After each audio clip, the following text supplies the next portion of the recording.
Yun yung ano, nagbasa lang siya ng comment na wala na siya ng confidence. Hindi. Chance mo yan eh, di ba? Na parang kung gusto mo, kung naghanap pa kasi tagad ng partner at nagustuhan mo yung isang tao, ipupurso mo yan eh. Kaya Oo. isa pa lang ramdam ko talaga Wait na lang kasi, kaya. malay mo, mahina signal niya. Masidlak, bilisan mo. Sadlak, bilisan mo. Okay ka, sabi ko nga sa'yo, okay ka. Siguro nahihiya ka. Huwag kang mahiya. Sabi ko sa'yo, di ako tumitingin sa pera, sa itsura, kasi lilipas yan, lahat. Talaga. Oo.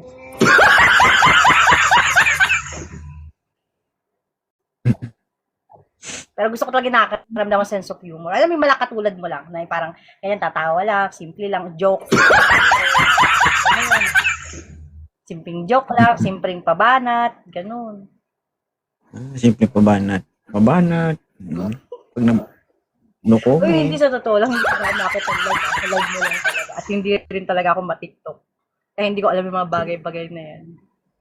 Oo, alam ko naman. Maraming nagtatanong dito. Sinat ka na ba daw ni 2.0? Kinausap ka na ba daw? Pakita ko sa inyo yung screenshot ha. Nung nag-chat lang ako sa'yo, yung lang yung support ko nung napanood ko yung istorya mo. Sige, ipakita mo nga. Send ko, yun lang, yung napanood ko yung istorya mo. Pero never ako nag-chat sa'yo or never tayo nagkaroon ng conversation, something personal. Hindi kasi sabi nila daw, baka maging biktima din kita. Grabe kayo ha. Hindi ko nga matanggap kasi parang may ako pa yung may karapatan mag-ganun eh. Pero kasi bakit? Oo, May kasi karapatan ka? kasi yung story yung kwento niyo doon is mali. Makikita mo may paglalsisinungaling na. Nag-meet kayo, blah, blah, blah. Okay na yun. Asan na yung, Nag-aantay sa ano? next life mo eh.